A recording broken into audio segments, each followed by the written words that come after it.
Good evening, ladies and gentlemen. Our producer has given us a signal that we can start. This will be video recorded and held for posterity. Not sure where. But, I'd like to open the board meeting. This meeting of the Wolfeboro Zoning Board of Adjustment. We have several cases tonight to visit with.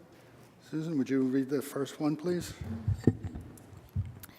The first case before the ZBA this evening is case number 05-V-18 concerning tax map number 182-9. The applicant is Gary Grimes.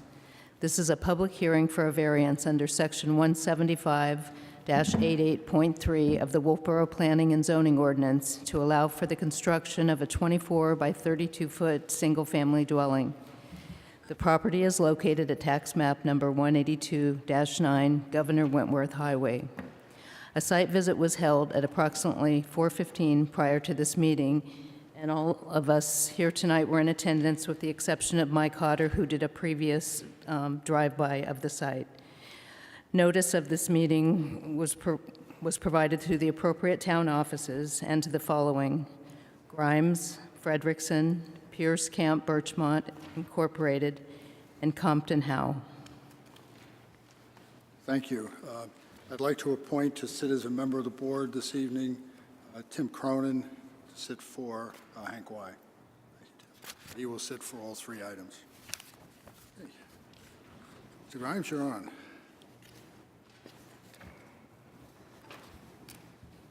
Well, we typically come up to the podium because we have to record this for. Right.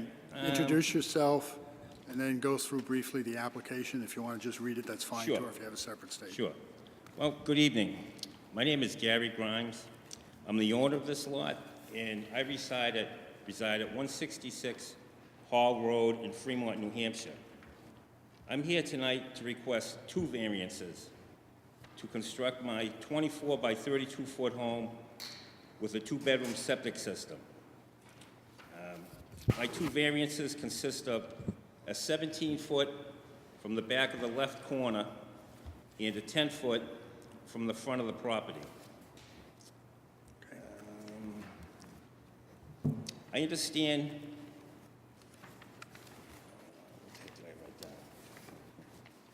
I understand my requirements may be excessive. Therefore, I would be willing to downsize to a smaller square footage. Okay. Would you like us to entertain an adjournment so you can do that and not have to reapply? Yes. Okay. Is that okay, or? I think the applicant still like to proceed with deliberations and maybe Okay. feedback from the board before potentially a continuance or something to that effect. Continuance would be good. Okay, would you like to present your case, or would you like to hold off until you resize your house? If you present your case, you will hear our comments about what you want to do. Yeah, And that'll give you some information about what you might need to be sure. I'm doing. willing to listen. Yeah, sure. I'm Okay. willing. Maybe do go for a continuance if that's necessary after After you- this is all finished. Yeah, sure. Okay. So if you would go through your application, and then we'll hold on the proposed size of the house. What's my application?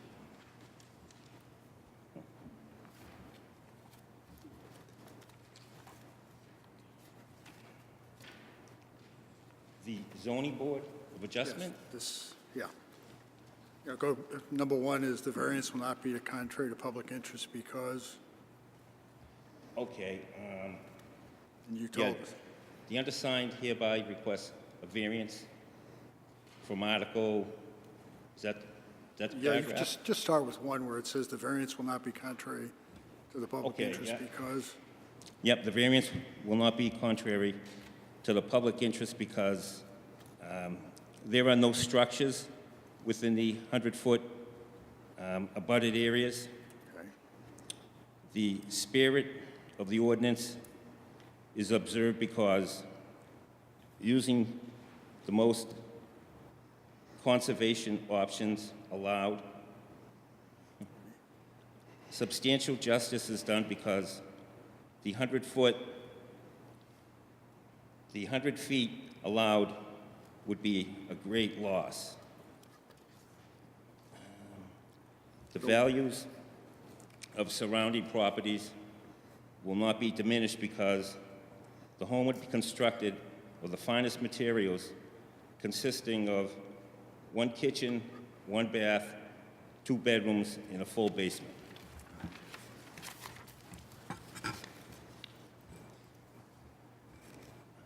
And the special conditions here would be the small size of the lot? Yes, Okay. And then the proposed use is reasonable? it's reasonable. The home will be used to comply with the septic and well standards. Okay, and the home is going to be, you're going to year-round, this will be year-round use? Yes. Okay, Well, not right now, yeah, no, when I retire, if when that you happens. retire. And that looks like it's about 40 years away, right? I'll tell you, it's not easy. No. All right, let's just have some quick discussion here. From making the site visit, I noticed that this is a very small lot. Oh, yeah. It's bounded by a lot that goes on 3 sides of it. I remember from the plot plan. There's a narrow strip by the road. There's a land behind you. And There's then 4 corners.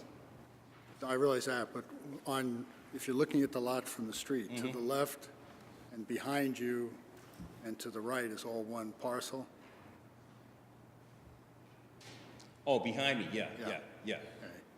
Yeah, And then it's you're- owned by somebody else. And then what you're proposing is an encroachment into the front yard.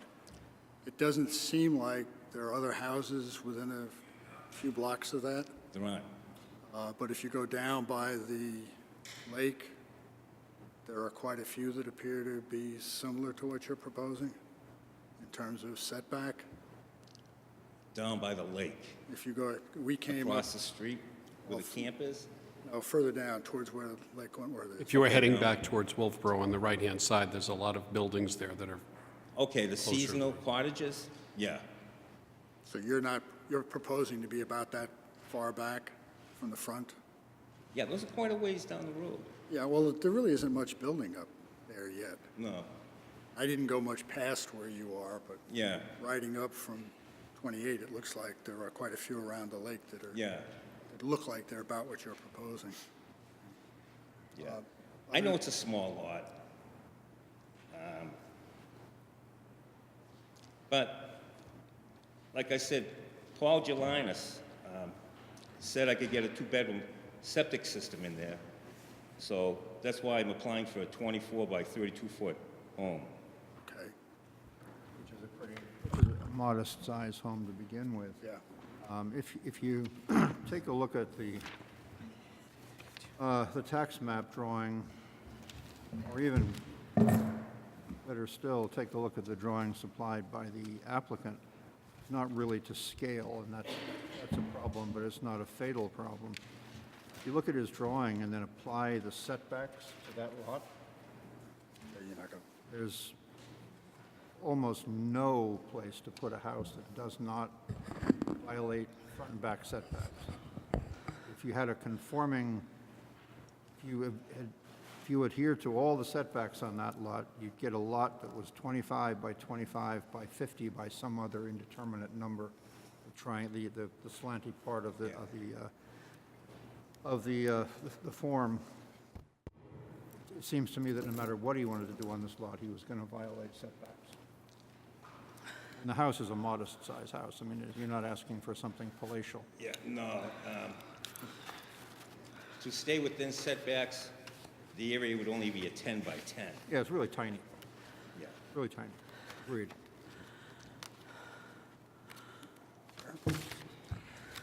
I have a question, a couple questions, but I have a question for Matt. Matt, is there a setback for wells from your lot line? I know it's 75 feet from your septic. Okay. And the other question I had is, do we know how long this lot has existed? Because it seems to be a very small pre-existing non-conforming. I don't know the precise date, but what I can tell you, and I'm going to pass this along to the board, is that I do have a subdivision plan that provides a survey stamp subdivision plan from 1973 that shows the lot of record. It's indicated here quite clearly. I would note that in the minimal deed research I did today, it's clear that the lot was originally intended for telecommunications utility building, essentially, and you can see that based on the small shape and the owner information that's indicated here, it's pretty clear that was the original intent, but I'll pass this along to the board. And I have one other question for you, Matt. I just want to clarify, the applicant has said it would be a 25 by 32 house, and then we have in your review, it said 25 by 35. Is that just a typo? Sir, where do you see that in my On review? your, The hand drawing. this is your review. Yep, correct. If you go to the second paragraph, it says the applicant has provided a hand-drawn plan with a proposed house dimension of 25 by 35. The applicant should clarify if this includes overhang measurement. And that will be my next question, but I was just confused because the applicant says 32 and you say 35, and maybe the 35 included the overhang? Yeah, that's right. The 35 or the It would 32? be, yeah, a 24 by 32 foot home, but I'm asking for 25 by 35. Okay. Yeah, The overhangs. that's right. Soft. Thank you.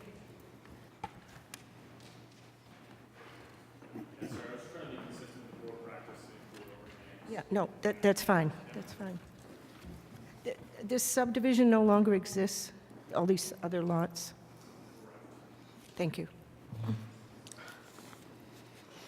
Suzanne? Suzanne?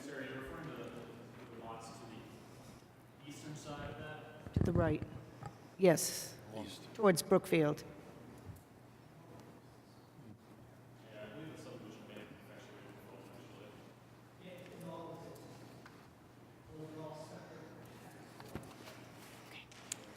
Okay. So this little one, as well as the adjacent lots, have all been taxed separately. Thank you. Suzanne? Yes, Mr. Chairman, although I'm not a voting member, I would like to weigh in and offer some suggestion. I believe it was at the last meeting or the one before, we had a similar situation without a engineer's drawing or a certified licensed New Hampshire engineer. And we found that's most important. To do an as-built, you just back yourself right into a corner. Because once it's built, if it's not suitable, the town has rarely ever made anybody take something down. So I like to be cautious of that. But the other thing is, for your consideration, is that the driveway permit has expired. It's 2016. They're good for a year. It also was of a variety for a woodlot. They'll have to go back to DOT. They'll have to renew it, get a new approval for a new purpose. So just don't be misled that because you see a driveway there that it's a done deal, because it's not. So I would urge the board to, as I say, I can't make a motion, I can't vote, but deny this plan without prejudice for the lack of an engineered scale drawing. Mr. Chairman, if I may, to wade in here, the Zoning Board of Adjustment is not required to require from an applicant an engineered scale drawing. We can take hand-drawn document with a scale in it if we feel that's satisfactory. And in addition, the Board of Adjustment cannot deny an application because the applicant doesn't have possession of state permits in advance. The state permit issue is just a side note for your consideration, not to be misled. And whereas we just recently did the very same thing without a surveyed, engineered, licensed, certified plan. We're just going down a very bad path, especially since this lot is so super small. But in that other instance, I believe that there was abutters that disputed that the lines that he had drawn were inaccurate. I'm sorry, with due respect, the abutters' opinion for or against really should not weigh in. We have to look at the criteria in front of us and not be swayed by what the abutters are saying. Mr. Chairman, I can remember this board helping an applicant as he stood at the podium hand draw a plan, which he then made part of his application during the application process. Other comments? I have a question for Matt. On the rest of those lots that are to the east, are they all buildable? That's a complicated question to answer. We have to be careful using the term buildable lots. Any lot, in many ways, is buildable. However, and I mean that in the sense of environmental constraints, other issues, permitting issues, septic system issues, soils, any lot is really buildable. With that said, I see no reason why these lots would not be buildable as they exist today. But again, I don't know anything about the environmental constraints of those lots, No, you answered my question. whether they're steep or anything of that nature. Okay. Thank you. Chairman, have you, sorry, I thought you had enough and were leaving. No, sorry. Have you opened the public hearing? Not yet. We're just questioning the applicant as to his plans. Okay, because I would be interested to hear from abutters.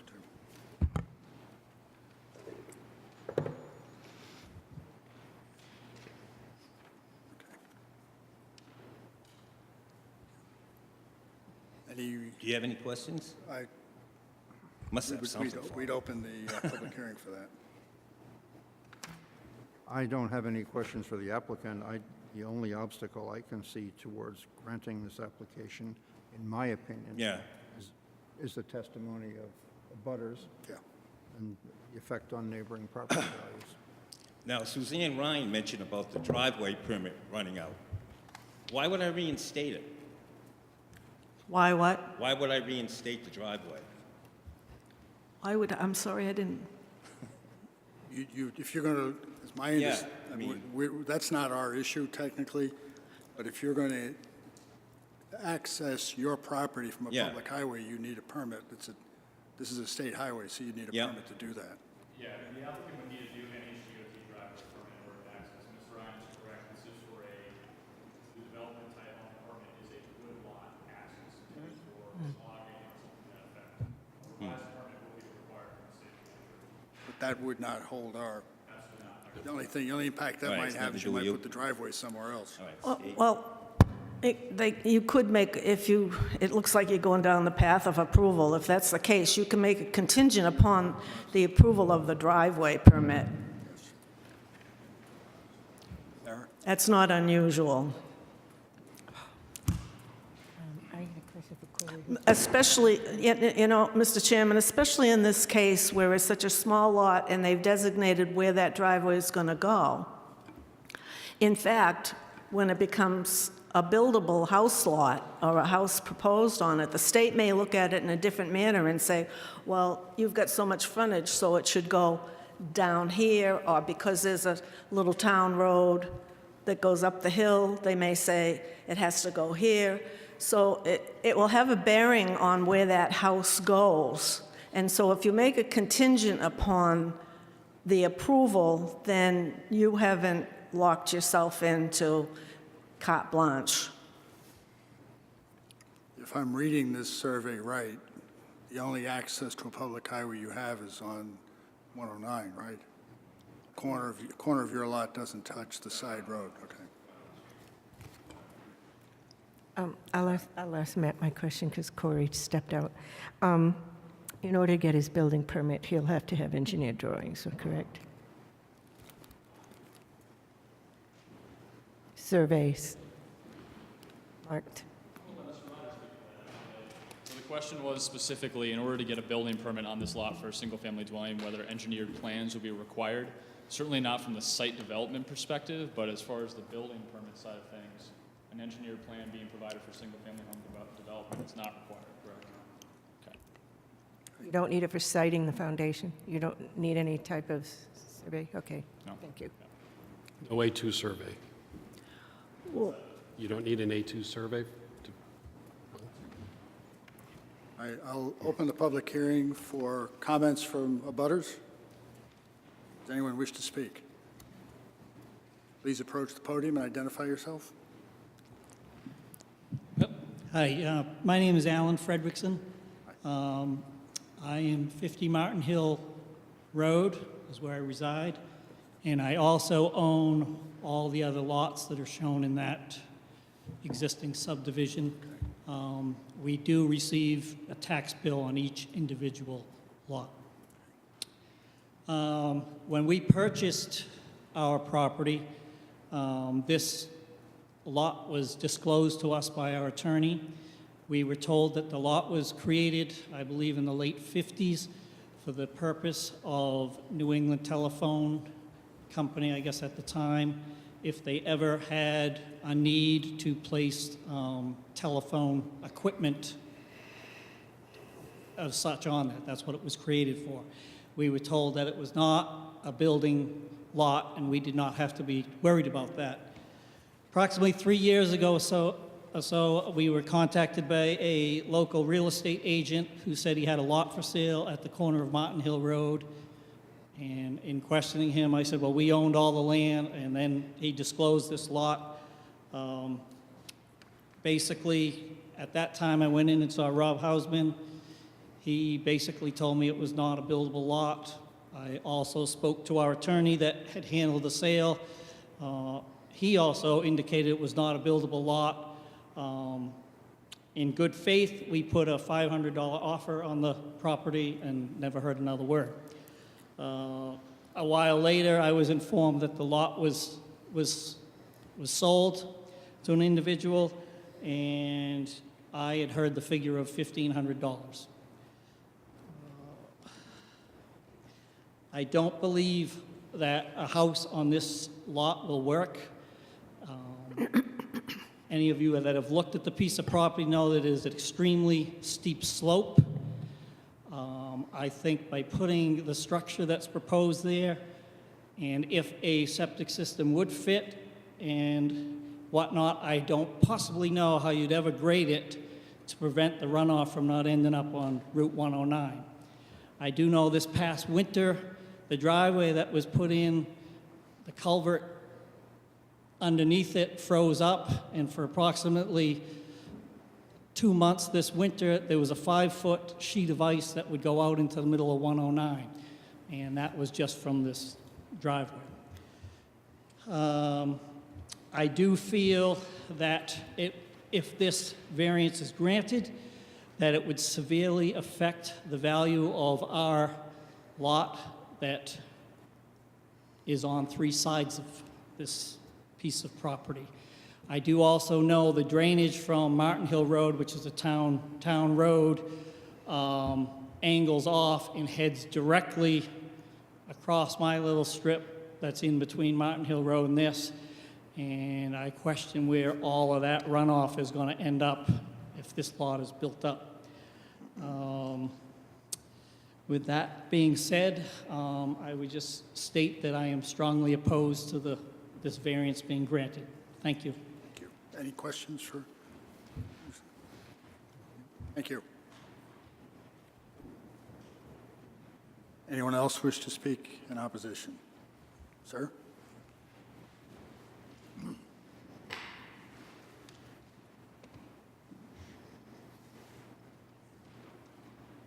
My name is Robert Compton, and my wife and I live at 20 Martin Hill Road, which is listed as an abutter to the property. And we oppose the building of the proposed house, mostly because the lot was originally zoned, as Alan indicated, as a telecommunications facility, is not as a building lot. When you take a look at the other lots and the lot definitions that the town ordinances specify, they require setbacks that this small lot can't meet, that would require significant waivers. They don't meet any of the guidelines.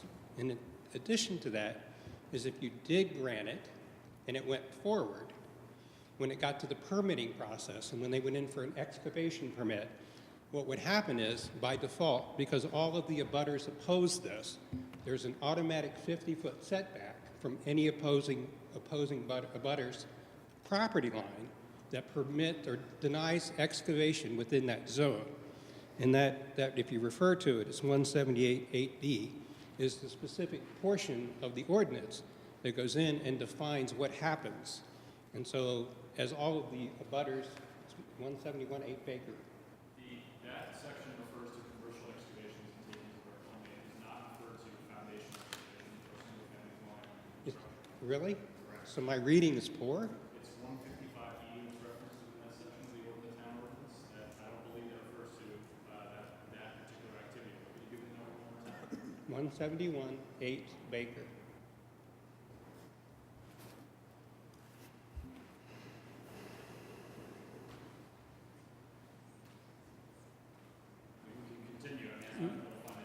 The other portion of that we'd like to talk about is in reference to the driveway.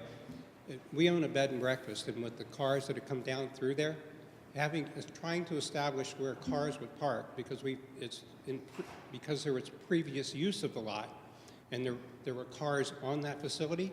Trying to get 2 or 3 cars into what you guys couldn't park into today, I'm sure you can imagine would be extremely difficult. It would pose a danger to cars traveling up and down 109 as they try to come out of that little small driveway with very little visibility. So, again, we adamantly oppose it, as is Alan. Thank you, sir.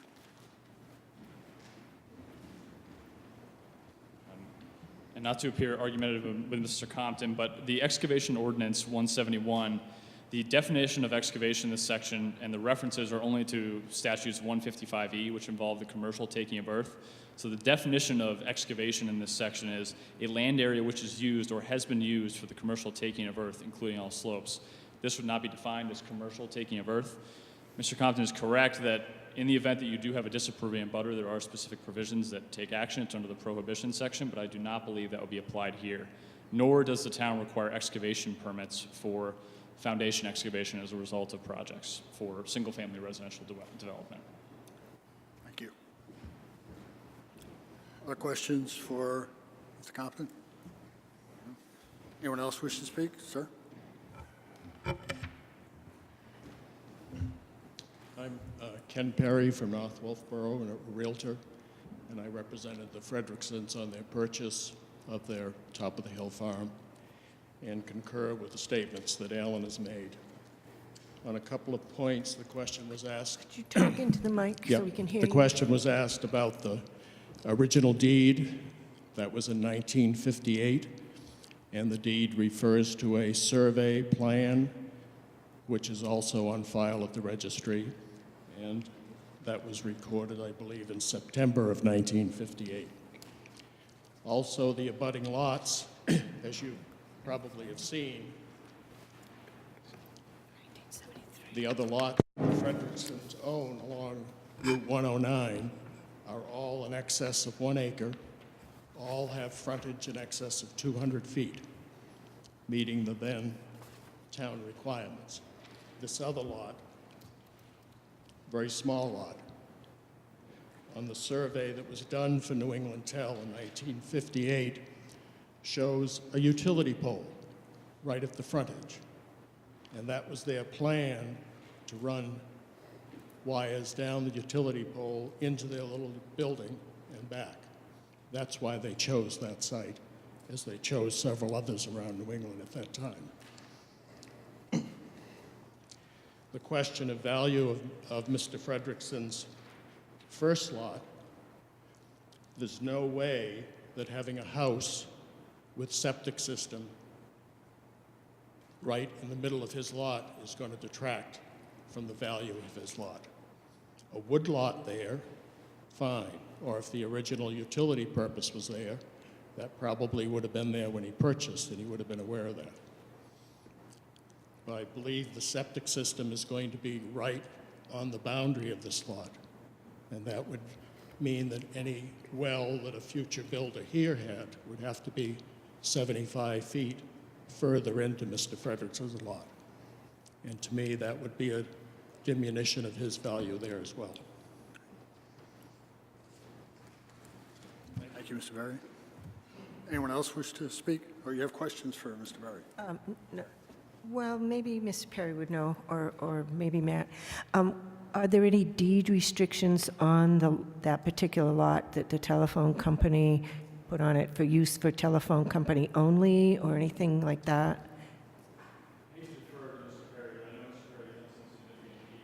Needs a microphone. Sorry. I have not done the level of deed research that Mr. Perry has, so I'm going to defer to him in this case, simply because I haven't reviewed all the deeds in the property in detail. So I'm not certain of the answer to that question. So The deed on record at the Carroll County Registry does not specify the building use, but it does explain that this plan is tied to this deed, both done in 1958. And this is the plan that says New England Telephone has the utility pole and is obviously much too small for a residence even at that time. But it doesn't, there's no restriction as to use in the deed. It does not say that. That's correct. Thank you, As sir. such. Other questions? Anyone else want to say? Anyone else wish to speak in opposition? I do have one question for Matt that was brought up before about septic tanks. If that septic tank on that small piece of property is within the very close to the border of the abutter, and is there a setback for septic tanks coming back so that it doesn't affect a neighbor or an attached parcel? So the septics are sort of interesting within the town of Wolfeboro ordinance. In some places they're referred to as structures, and others they are not. Past practice has been that we follow the state rules when it comes to setbacks for septic systems and associated infrastructure. So I'm not sure if that answers your question, but on this lot I'm not sure exactly what the design would look like. I think the system was shown roughly on the submitted sketch, but obviously this would be subject to any DES permitting for that ISDS installation. And I don't know if any test pit work has been done up there, so I'm not even sure if the lot is really capable, but it seems that Mr. Grimes has indicated that's the case. Thank you. Thank you. Mr. Perry? Could you?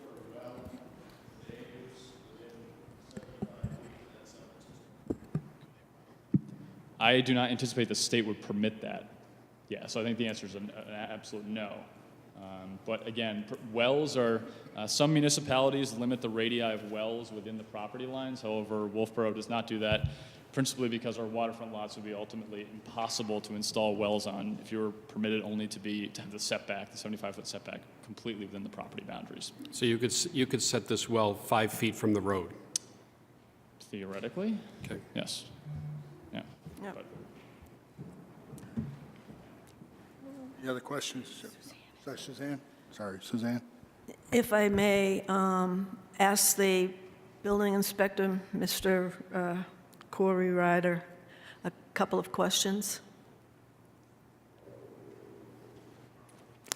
Put you on the hot seat. It's nice to see you here. I hope you can come to more zoning meetings. depends. That depends on how you treat him. It helps clarify. On your official document here, your notice of decision, you say the lot will not meet minimum lot coverage. Now, I understand the second part, which is any setbacks violating the article. But what did you mean by the lot will not meet minimum lot coverage? Yeah, I'm not really prepared, so. So I included a discussion of this in my review. I believe Mr. Ryder may have been mistaken based on the language in the ordinance. The percent coverage allowance in this zone is a 20% coverage. And I did some rough calculation that was fairly conservative, and I do not believe that it requires a variance in that area, and that is because there's also a provision that allows for up to 40% coverage on lots that are less than 0.25 acres, which this lot is. So technically, 40% impervious coverage could exist on this lot without a request for a variance. So I think Mr. Ryder was just mistaken. As Mr. Grimes indicated, this is only for setback. This request is only for setback relief, based on the plans that were submitted as part of the application. Okay. Then the second question, which would be directed to Mr. Ryder, would be, the town planner has suggested, he's just giving it as an option, that if we were to approve it, it would be with the as-built plan. You know, we set the Right. setbacks that we agree to, and it would be as-built. What kind of a nightmare does that give you? Well, usually we'll request a certification from a surveyor. And is that done before the foundation goes in? Once they pour footings, yeah. But in this case here, there was no survey. So yeah, that'll be. It's that catch-22. That's you, yeah, right. Yeah, I mean, Suzanne's prior point is correct. It's incredibly dangerous for us to be granting variances with a condition for as-built certification, because as-built certification can turn into a tear-down exercise. It's not a business we want to be in, but it's an option for the board. I'm certainly not, I recommended it in my review, but that's only because I'm assuming that no other survey work could be provided to the board. It's a protection, but it's not necessarily one the board wants to employ in instances like this. Because it does put the code enforcement office in a position where being certified could potentially turn to a tear. It's something that the town once, some time back, got involved in, and it really was quite a legal battle, and it was not, it cost money on both sides. Eventually, the town said you had to take a piece of the building down, but it's something that we try to stay away from.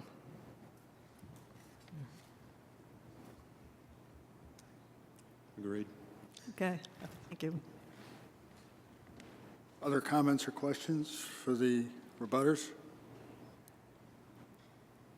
You want to make another, you want to amplify something you said, Mr. Perry? As my role as a Realtor, this parcel was advertised for sale for $4,900. It was bought by Mr. Grimes in November of 2015 for either $1,500 or $2,400. The town assessment card says $2,400. The MLS said it was a $1,500.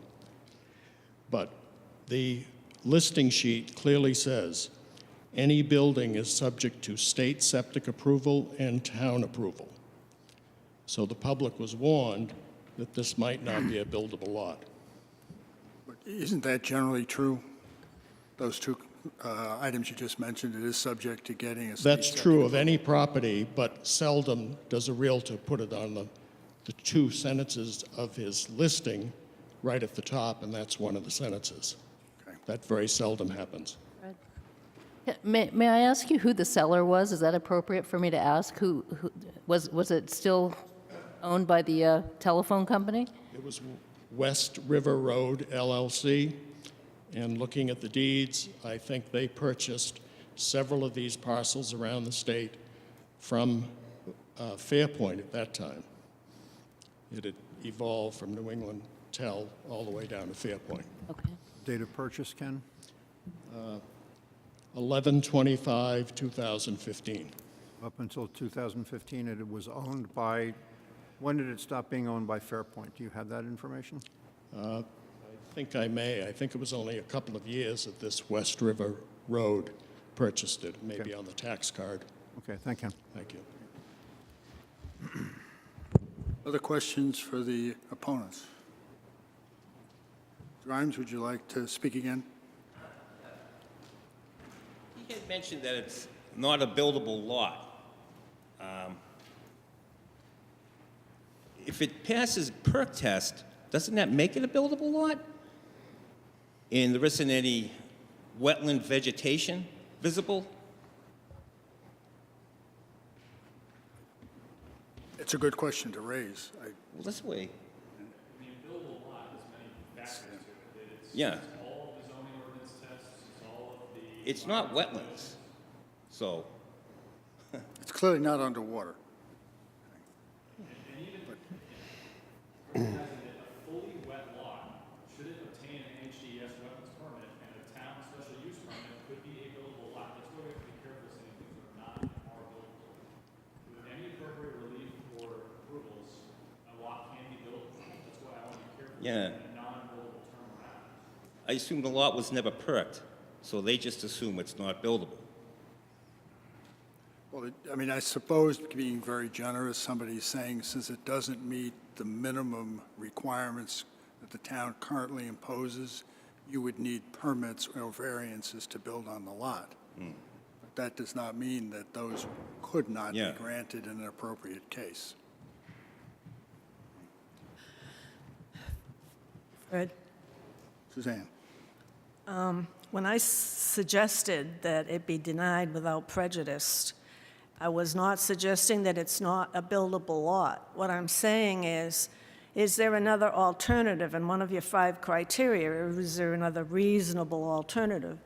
And if it were to be surveyed and a licensed engineer lay out that lot with the septic and the well, maybe they would reconfigure the house in a different fashion, long ways instead of this way. So what I'm trying to offer to the board is there's a way to deny it without prejudice. He can then go back to the drawing board and figure out with an engineer how, because it is such a difficult lot, he needs an engineer to lay it out and not just a sketch. Have we closed the public hearing? Not yet. I see we have someone itching to speak again. The answer to the question. In August 30th of 2013, the property was sold by Northern New England Telephone to West River LLC. So up until 2013, it was continually owned by Telephone Utilities. The other point I wanted to mention is that each of these conforming lots will be required to have the 30-foot minimum setback. If this house has much less than a 30-foot setback from the highway, it's going to be entirely different than the other future houses on these lots. Those other lots that you pointed to there, when were they sold? Was it after 2013? Mr. Frederickson bought those when he bought the entire farm, When was that? 2004. 2000? Okay. Thank you. All right, Thanks. I'll close the public hearing, and let's have discussion among our members. I'm inclined to support Suzanne's suggestion that the application be denied without prejudice. Is there a second? I'll second it. Any discussion on the motion? I think that the abutters testimony has raised enough concerns in my mind that I could not find in favor of points 1 and 2, and obviously point 4 fails, in my opinion. Other discussion? I'm having real difficulty on all of them. And a motion is made, oh, sorry. Yeah, I think there are clearly special conditions to the property because of its pre-existing non-conforming size. But relative to what our town planner has told us about putting the town in a position where you'd have to have a tear down, I don't feel comfortable approving something that we don't have an engineered scale drawing for because of all of the concerns. And it isn't, I can't believe that the lot, if it was for the telephone company, wasn't restricted to just the telephone company. I think this unfortunate circumstance is because when this was created in this subdivision, this drawing is 1973, I think it clearly should have been designated as telephone company only. And so the unfortunate circumstances is some unknowledgeable, I mean, it's not his own fault. Somebody has bought this lot and then now has an issue about trying to build on it, and he's kind of an innocent victim. It should have had some kind of a restrictive easement on it. Restricted covenant indeed, yes. All right, any further discussion? All right, the motion duly made and seconded. All in favor, say aye. Aye. Anyone opposed? So you have the opportunity to go rethink what you want to do and come back and see us. Okay? Thank you, Mr. Grimes. And thank you all for your assistance on this.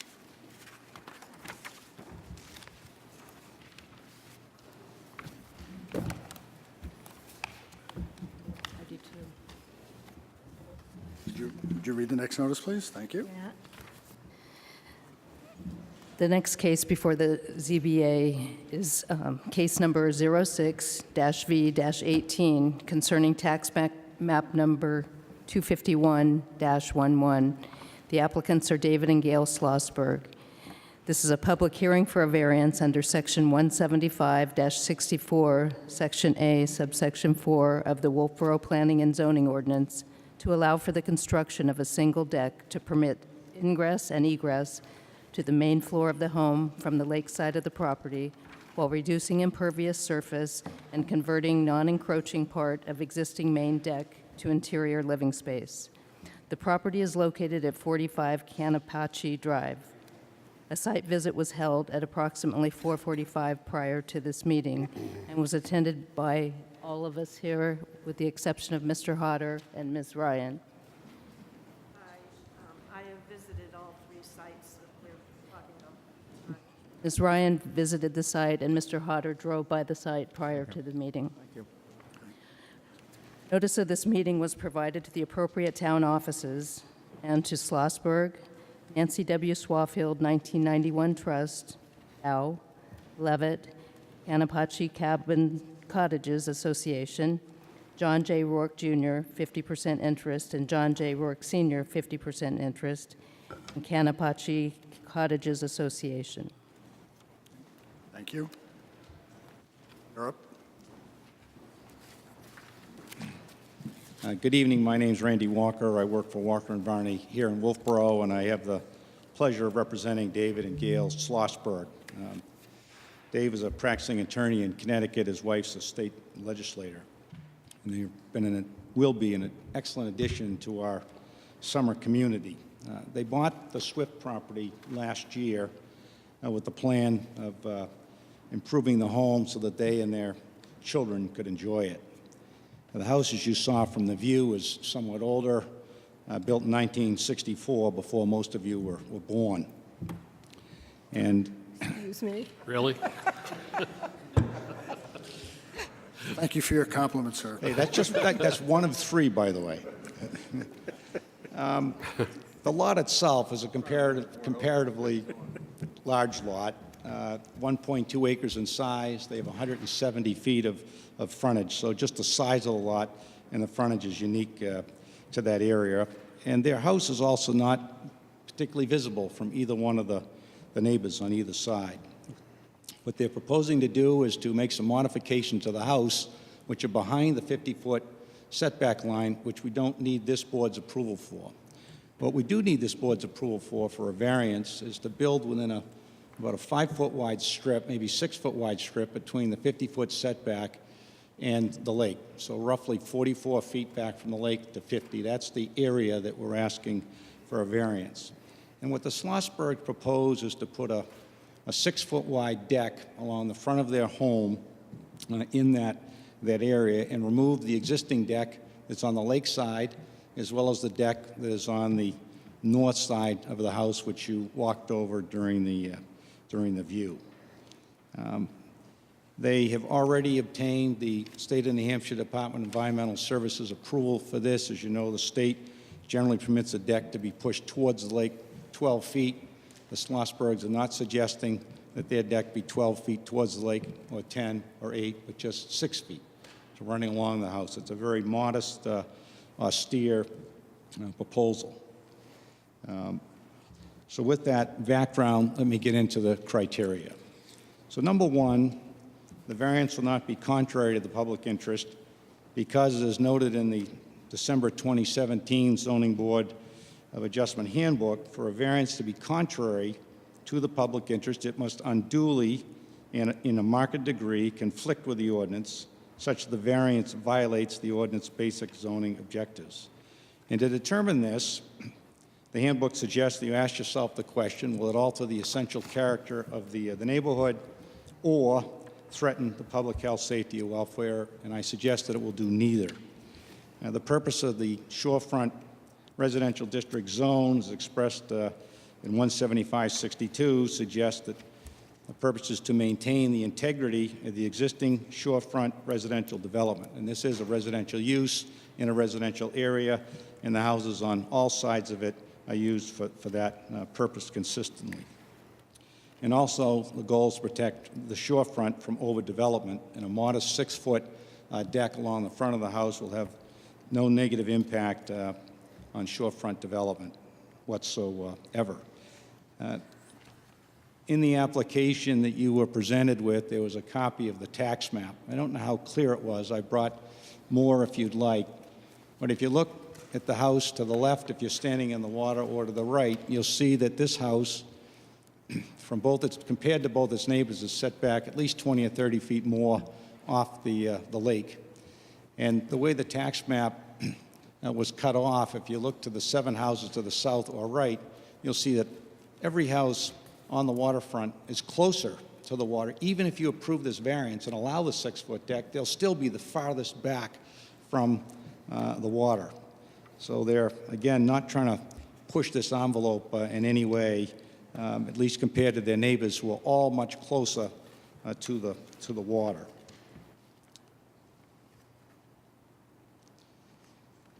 The goal is to remove the 2 existing decks, which have a total of about 424 square feet. The new deck will have about 497 square feet, so they'll be adding about 70 feet of total deck space.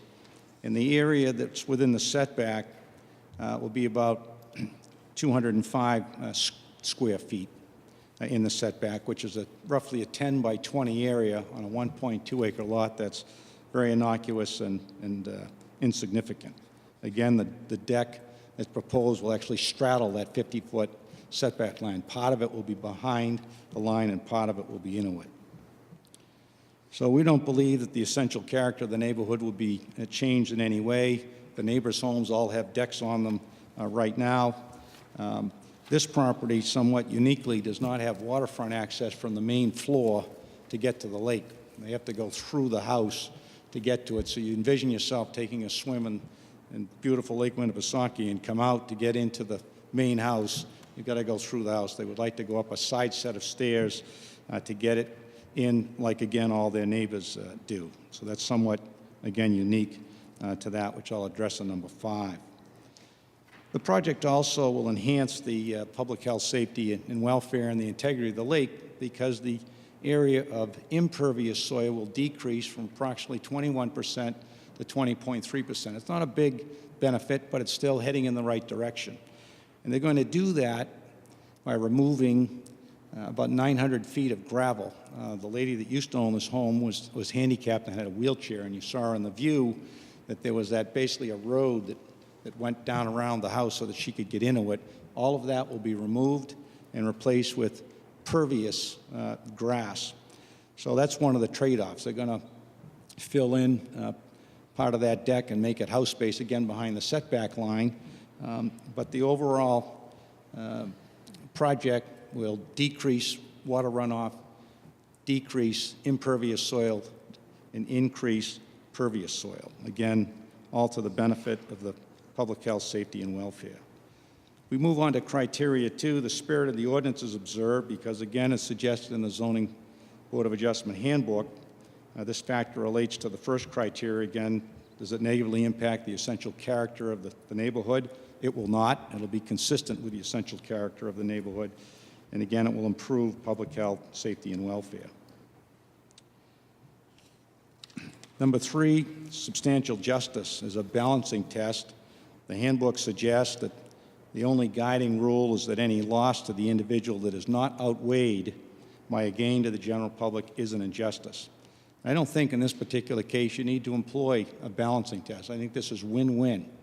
It's win to the Schlossbergs because they get to remove two antiquated decks, have one continuous deck that would run along the front of their property, provide them with a proper, to use an English term, access to the main house, and clearly give them a better uniform access to their property. While at the same time, as I mentioned earlier, we're going to increase the pervious coverage and improve stormwater runoff. Again, that does substantial justice to the lake, the public, as well as to the neighbors. Number 4, the value of surrounding properties will not be diminished. And it won't be diminished because, again, they're doing things that their neighbors have already done. There should be no negative impact on property value. And as a general rule, when a property is improved, its value goes up, and the neighbors' values often go up. More importantly, however, we have letters from the neighbors, which I'd like to present.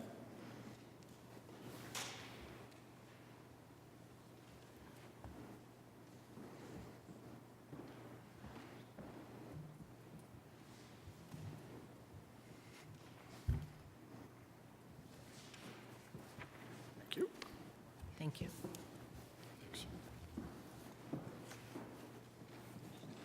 And the Schlossbergs have approached the neighbors on the left and the right sides, talked to this proposal about them, as all good neighbors should, and you'll see that the neighbors were all in support of this application, one of whom is Adam Dow, the owner of local real estate office, Keller Williams. He has the house just on the right side, just off the water. The Levitts were also on the right side, again, standing in the water, were in favor of this as well. And the neighbors to the left, which is Bill Swarfield, that we all know, is also in support. So the neighbors that completely surround this property did not feel in any way that it would negatively impact their values, and were also felt that the project should be approved and were in support of it. And then finally, literal enforcement of the provisions of the ordinance would result in an unnecessary hardship because of special conditions that relate to this property. And I think that it arguably has 5 special conditions. The first, it's compared to its neighbors, it's the farthest actually set back off the water and is currently the most conforming, and even if this variance is approved, will continue to be conforming. It's also the only house that has no ingress or egress from the main floor of the home. It's also the only one that's got this unusual 8-shaped property. It's a very unusual design, and they're trying to square it off a little bit, again, to bring it more in conformity with their neighbors. They also don't have any room to move a deck on either side of the house, particularly on the right side. If you stand in the lake, as the septic tanks come right out there, so they don't have any room going that way. And then on the north side, they have a stream that you saw, again, not permitting them to do much on that side, so the only way they could push was forward. But owing to those special conditions, there is no fair and substantial relationship that exists between the purpose of the ordinance and the specific application. And as the Zoning Board of Adjustment handbook notes, the real question is whether the restriction on the property is necessary in order to give the full purpose of the ordinance. And again, the purpose of the ordinance is to protect the lake. We're improving that. The purpose of the ordinance is not to frustrate reasonable applications that come before them. And the purpose of the ordinance is also to promote the public purpose, which I believe this does, again, because you're reducing the area of pervious soil. The home's placement is already non-conforming in part. A little section of that home is within the 50-foot area. Part of the deck that sticks out is already non-conforming. This will be a little bit more non-conforming, but at no point will any part of this deck, if approved, be closer than 44 feet to the lake, which is currently the case. The closest point's 44 feet away. If you approve this, it'll still be 44 feet away. So they're just in that little envelope. And then finally, the proposed use is reasonable. Well, it's reasonable because you're in a residential zone. The property is being used for residential purposes. And access to the main floor from the lakeside is obviously not an unreasonable use. I'd like to make two other observations. The first is that this board, in its last hearing, approved a very similar application for the Summer Slopes Trust on Sewell Road. This application was actually lifted in large part from that. That was a home on Sewell Road that was much closer to the lake than this one is. They proposed a much bigger deck than these people are proposing. That deck is much closer to the lake than this is. The board felt that that was important, and one of the reasons that should be approved. And one of the reasons for that is they did trade off some of the impervious soil and turned it into pervious soil, so that overall the application was an improvement for Wolfeboro, for the public, for the lake, and for the neighbors. And I think that's a good rule. I think that's a good decision when clients will come in, or not clients, but applicants will come in, and because they want something, they should perhaps in some cases give something back. And in this case, the Schlossbergs are trying to do just that. In the application you approved last month, they similarly did that, even though I believe that application was more aggressive than this one. This is much more austere and laid back. And the last point is that the only soil, the new soil areas that are going to be impacted at all are going to be 6 posts. There's no foundation on this deck. There's just literally 6 posts, a little bigger than a telephone pole. They're going to put 6 of them into that setback area. There'll be no structure in the setback area that we're asking the variance for, just 6 posts to support the deck. So that's the application. We had the opportunity to read the plan review today. If the board is inclined to grant the application, the applicant has no objections to the conditions that was suggested by the town planner, whose input we always appreciate. If there's any questions, I'd be happy to answer them. The Schlossbergs are also here to answer any questions that they may have. Any questions for Mr. Walker? Very clear. Suzanne? I had sent an email to Matt asking him if there was any record of when the decks were added, or were they part of the original H-shaped house?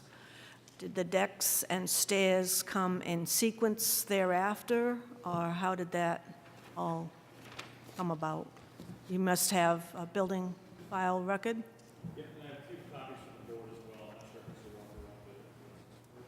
Sure, I'll address them. Yeah. So the Schlossbergs bought this property in 2017 and are unaware of the question that Suzanne is raising, because they have no historical background for this property. Apparently in the file, there was an application for a building permit in 1989 for a garage. And if you look at that, page 2 of that, it does, I believe, show the deck filled in on that application.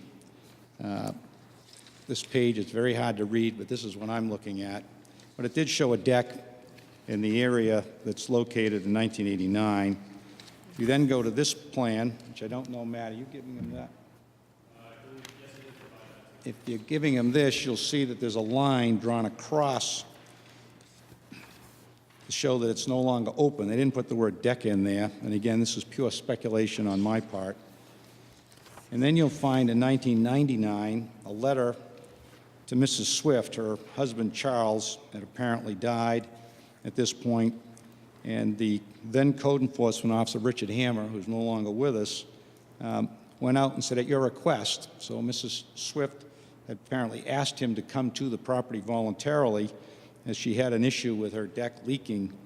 And this letter suggests that he inspected the deck, but he found that there was no permit issued for the work, nor any inspections made by the town.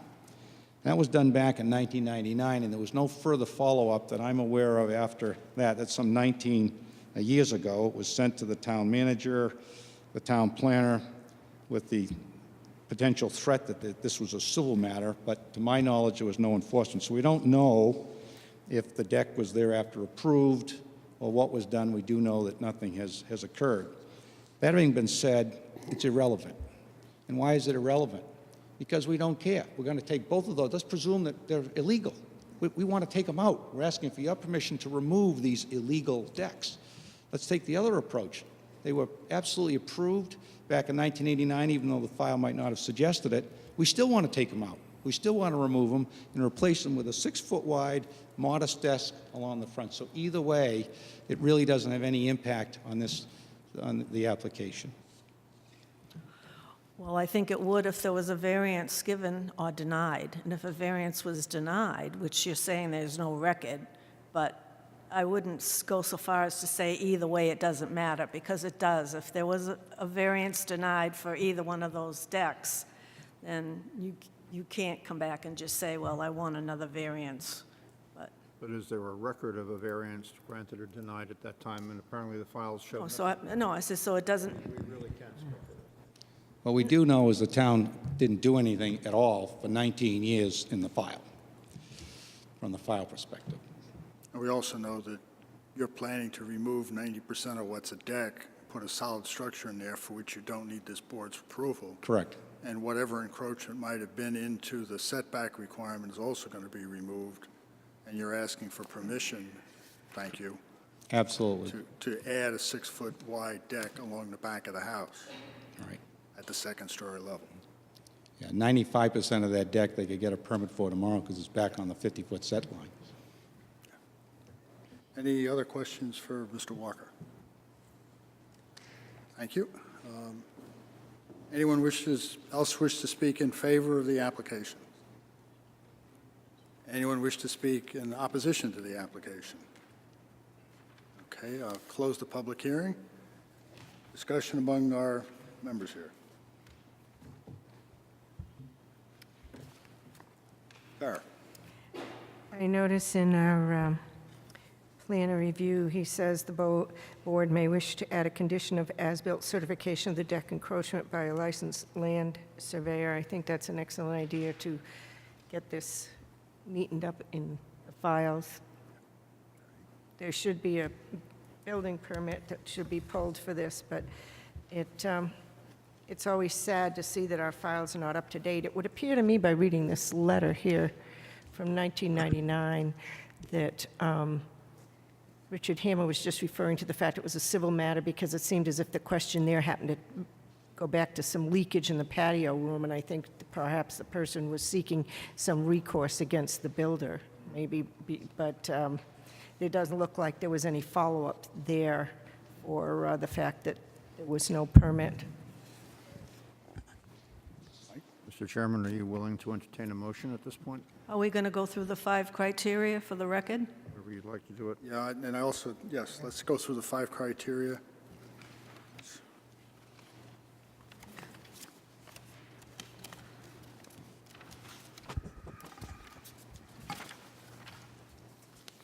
Variance will not be contrary to the public interest. I find granting the variance would not alter the essential character of the neighborhood or threaten public health, safety, or welfare. And if I can combine that number 1 with number 2, given the fact that it will not endanger the public welfare and and public safety and welfare, that it appears to be, in my opinion, in accordance with the spirit of the ordinance and the advice that we've been receiving from the court that we should combine numbers 1 and 2. I'd be happy to combine numbers 1 and 2 and find in favor of both. I also observed that it's consistent with what we observed in our site visit with the way the neighbors' properties are constructed and used, and it does not appear to have any negative impact on the shorefront from my view of the proposed plans. It will still be, as Mr. Walker pointed out, the farthest home and deck from the water in that neighborhood. Number 3? I think the applicant's counsel has properly argued number 3, at least to my satisfaction. The town gains very little, if not anything at all, by a strict enforcement of the ordinance. The applicant gains, the applicant's application, obviously, by granting The applicant gains, the town surrenders almost nothing, and in fact gains an improvement on the property. So I would find in favor of number 3. Any other comments? Number 4, the values of the surrounding properties will not be diminished. Well, here we have documentary testimony to that effect. I think that perfectly fine. In my opinion, number 4 is found. Any other comments? Number 5, liberal enforcement of the provisions of the ordinance will result in an unnecessary hardship. Well, the applicant has established that there are special conditions given the siting of the septic system and what appears to be a perennial stream. Or is it a seasonal stream? Nonetheless, it's a seasonal stream, beg pardon. The stream bed on the other side of the house sort of constrains the available area in which to do what the applicant desires. Placement of the deck makes common sense. Given the finding of special conditions, is the proposed use reasonable? And clearly in the neighborhood, the proposed use is reasonable. Okay. Any other comments?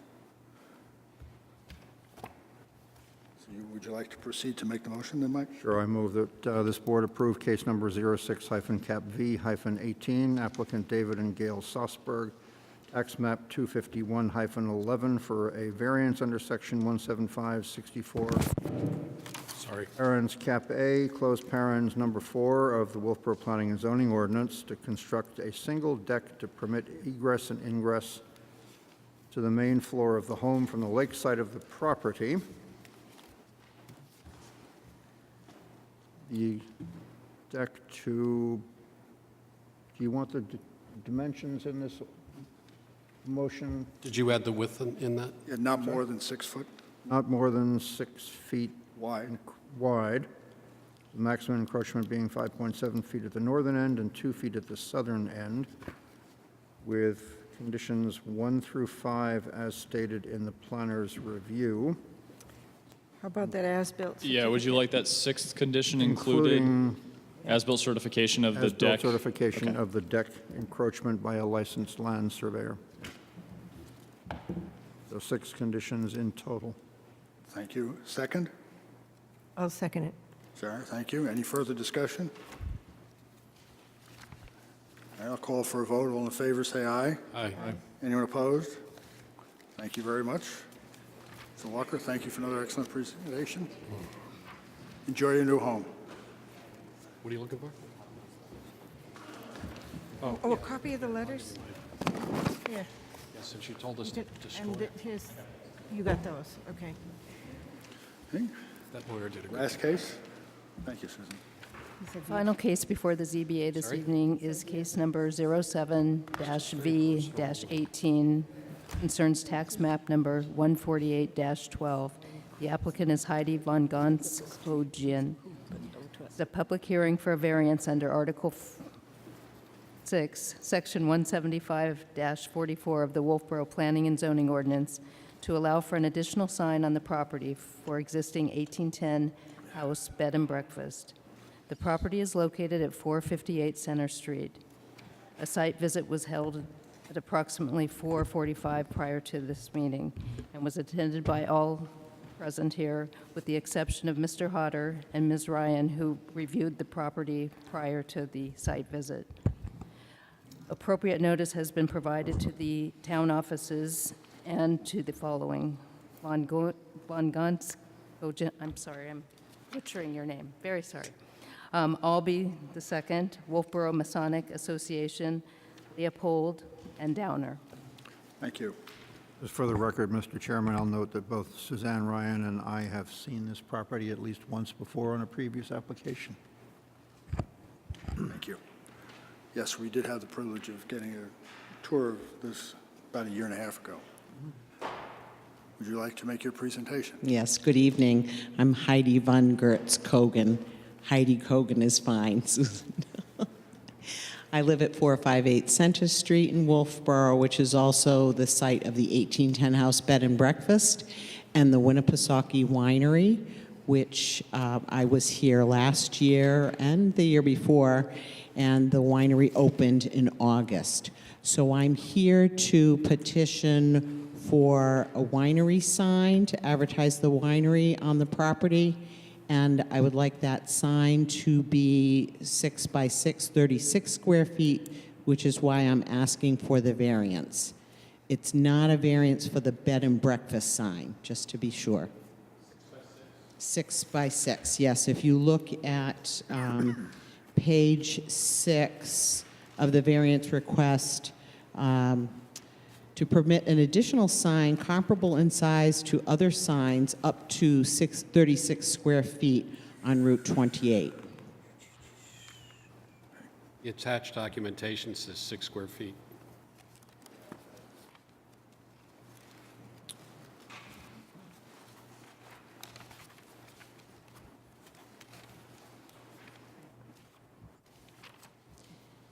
It is possible that there's some typo. Yep. Okay. But it does, On page 6, the up to does say 36 square feet. under variance request. Question. So you're asking for one additional sign to the sign that's already there?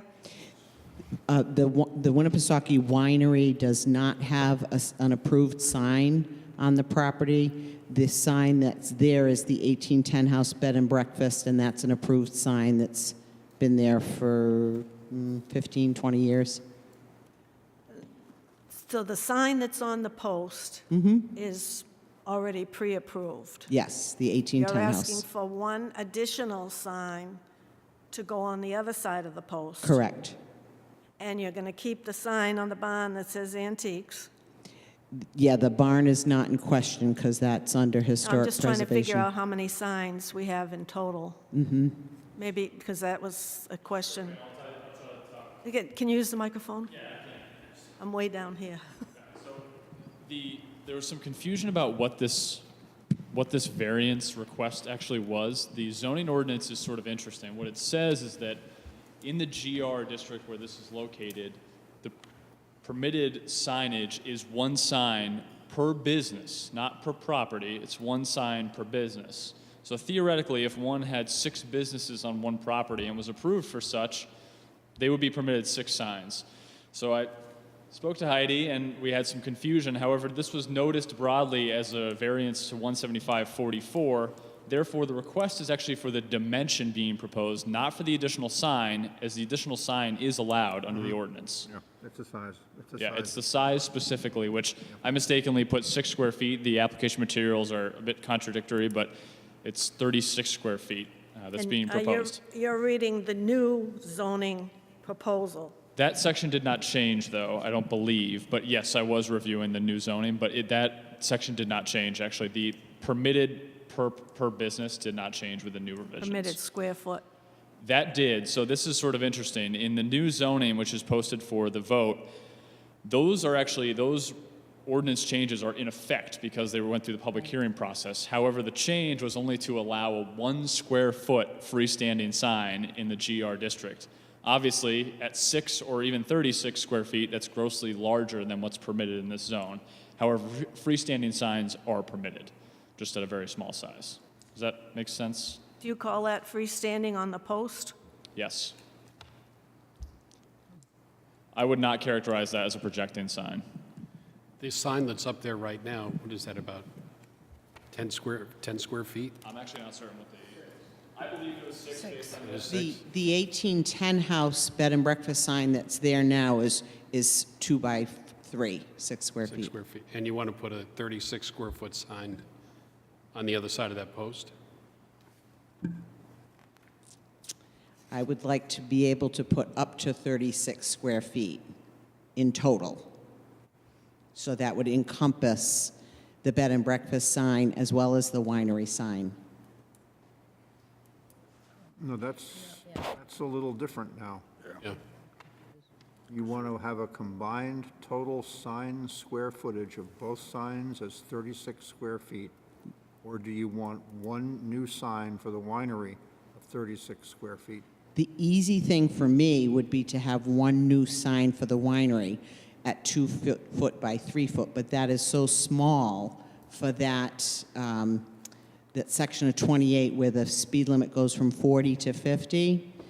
So my ultimate goal would be to have one 36-square-foot sign for all the businesses.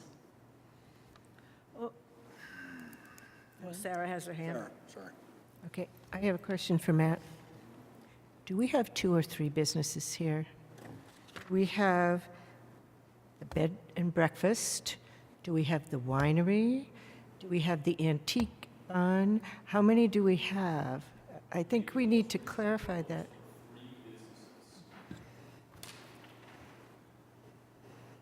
The existing site plan approval is the B&B, the winery and associated with wine vending area, and also the antique shop. So there are 3 businesses here, each of which is permitted signage, one sign.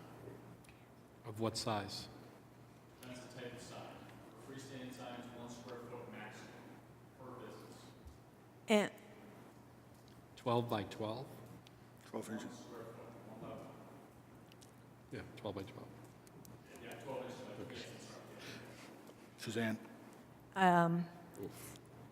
Michael, correct me where I go wrong on this, but when the variance, because you were on the board at the time, when the variance came in for this business, the question was asked, I went back and looked at the minutes, the question was asked about the sign, and it was indicated that the sign that was there was going to be a sign that was adequately used. And then you went on the planning board side, had a site plan, and again, it was Vaughn Dugan that raised the question, asked about sign, and Ryan says we're going to utilize the existing sign. So on 2 occasions, we relied on the signage that was there.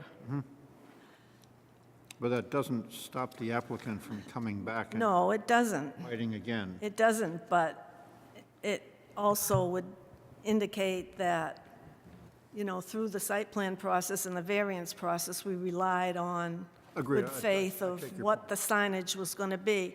And with the new ordinance that the planning board is proposing, we're trying to rein in the explosion of signs and size of signs and kind of get a grip on it.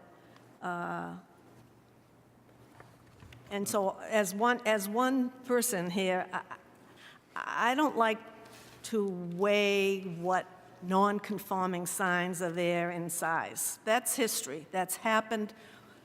We've got a new ordinance in front of us, the one that's posted, and that's the one we should go by. That's the legal ordinance right now. I think that's what we're doing. We have to anyway. It's gone through public hearing, so it is in effect unless the public turns it down at the town vote on the 13th. My question, or my problem with the application is that I don't really know what you're applying for, and if you have intention eventually to have one sign for all 3 of your businesses, then why don't you come to us for a variance for that one sign for all 3 of your businesses? Because right now you're asking for a sign variance for an outsized sign for your second business, but you tell us that eventually you're going to be hoping to put all of your businesses on one sign. On one sign, right. But I don't really want to hear an application for a variance if the applicant tells me eventually that she's not going to use that variance because she's going to be doing something entirely different, because that variance is going to be running with this piece of property. I do understand that. My knowledge of the existing regulations is contradictory in my head, obviously, and I had some conversations with Jerome, and I was under the wrong impression. The 1 square foot requirement, I was not aware of that. I thought the requirement was the 2 foot by 3 foot sign, and that's what led me to request the up to 36 square feet. I have a technical issue, though. When you look at the attachment, it clearly says 6 square feet. And I agree with you, you have in your variance request, but it says an additional sign comparable in size to other signs up to 36 square feet. So technically what you're asking for is to leave the existing sign there, the 1810 house, and to add another one up to 36 square feet. Now, what you're saying to us is that's not what you really want to do. What you really want to do is put it all on one sign that's a 6 by 6. So I think at this point, with all due respect, let us know which you want, and then come before us and we can then consider Do it. you want to combine the winery sign and the 1810 house sign and the antique sign into one? Well, I think that would be the neatest Yeah. display to have, because of the speed of the cars that travel, if they were aligned. I drive by there every day, so. So, And on my way here, I went past the sign before I saw it, which leads to another question. Is that new sign going to be lighted? You'd be better off withdrawing this application and coming in with a completed application that depicts exactly what you wanna do. are trying to do under the new ordinance. Okay. I would advise you, Let's continue it.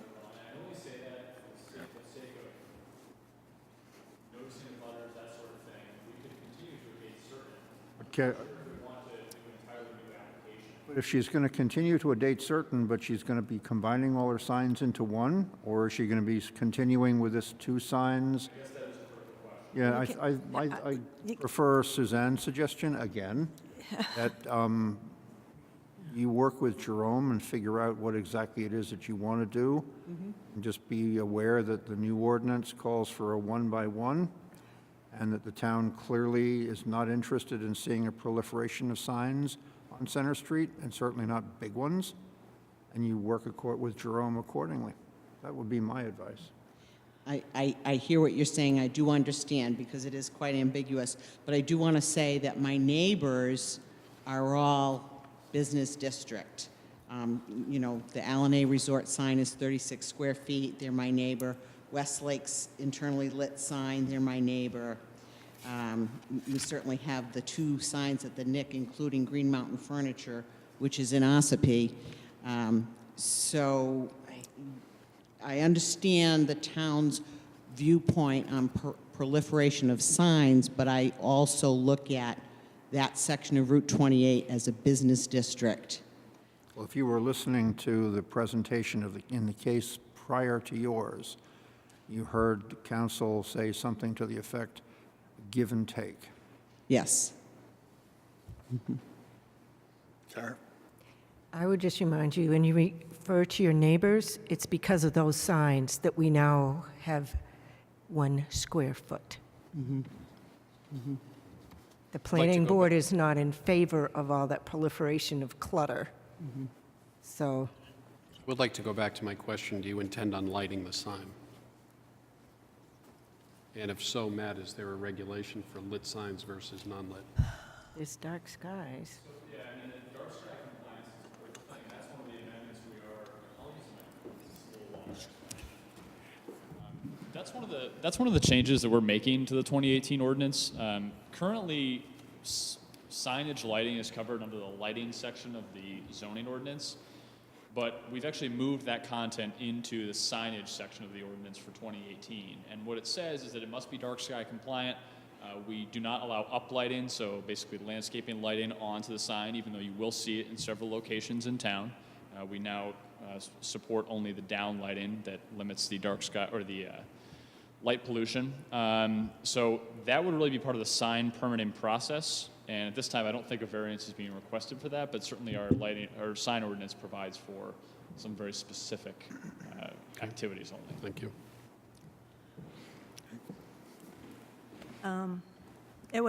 The applicant would have to voluntarily withdraw her application. We can't make a motion to have that done.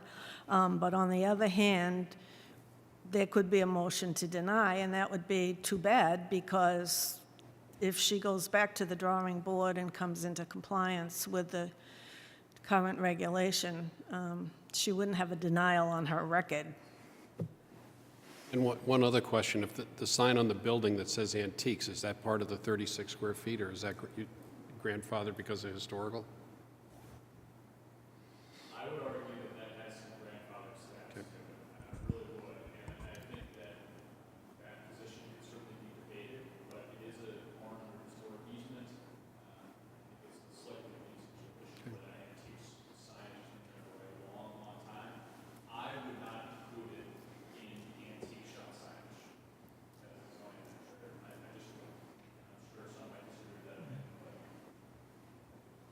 I'm comfortable with that. I don't think we should, this board should be punitive. I think we should ask the applicant whether she would like to reconsider her application and then move accordingly.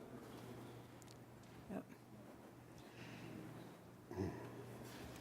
Okay, I've deferred with my experts here. I believe I should be asking for a continuance, and to, my continuance on the discussion would be to include to request for the additional sign for the winery and a sign that would be in compliance with the new sign ordinance. We were leaning towards a withdrawal of your application and come in with a fresh one. If you continue, you're going to be arguing this case at a later date. Okay, If you withdraw without Withdraw it. prejudice, then this just goes away as if it never happened, okay, and you come back another day with what you really want to do. okay. Well, then... And it would not be within compliance of the new regulation because you'd only be getting 3 square feet. You're asking for the variance It's got to go be away. in compliance with the new regulation now anyway, because it's in effect. It doesn't matter. And you'd be asking for a variance Var- from that regulation. Right, that I understand, Mr. Chairman. I'd be asking for the variance for the size that I really want. Yes, yeah. Right. And Okay, how many you really want, and where they're going to be, and all that other kind of stuff. okay. So then I will withdraw my application Great. and put a new one in. We'll see you soon. See me soon. Thank you very much. Thank you.